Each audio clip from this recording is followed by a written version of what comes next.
Well, there, blessed sisters with their rendition talking about hope. Ipo siku tunasubiri, there's a day we are waiting for. What will Orina say? Can TikTok community real build a hospital? Welcome back to What Will Orina Say. I'm Orina Ontiri, and today we are diving into one of the hottest conversations online. Straight from the Kenya's TikTok streets. People are asking, can we as ordinary Kenyans build a hospital just by each contributing a small amount of money? Let's talk. Here's what's happening. A viral trend has sparked the dreams of creating the TikTok community hospital.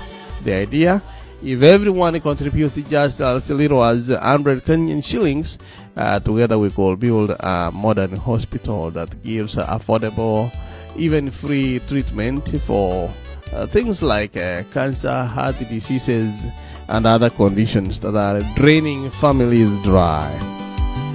Well, now let's be real. The vision is powerful. It shows how much frustration there is with the healthcare system in our country. So we talk about drug shortages, long strikes, costs that are pushing families into debt. So TikTokers are saying that we can't wait anymore. Let's do this ourselves. But here is the tough question. Can a viral hashtag really turn into bricks, into beds, doctors, and even medicine? No.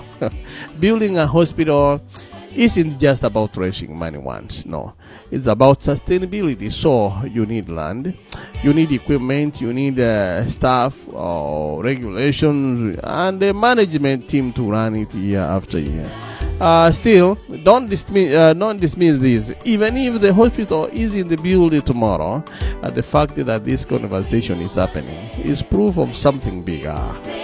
People are tired of waiting for solutions to come by themselves, and they are realizing that the power of community belongs to them. Maybe the hospital itself is a symbol. So what if the message is if we come together even in small ways, we can create something massive? That is the kind of thinking that changes nations. So I want to give a shout out today to now on our last episode about the success. Miriam said that success is when you stop chasing illusions and learn to be content. Wow. And Kevin also added that contentment doesn't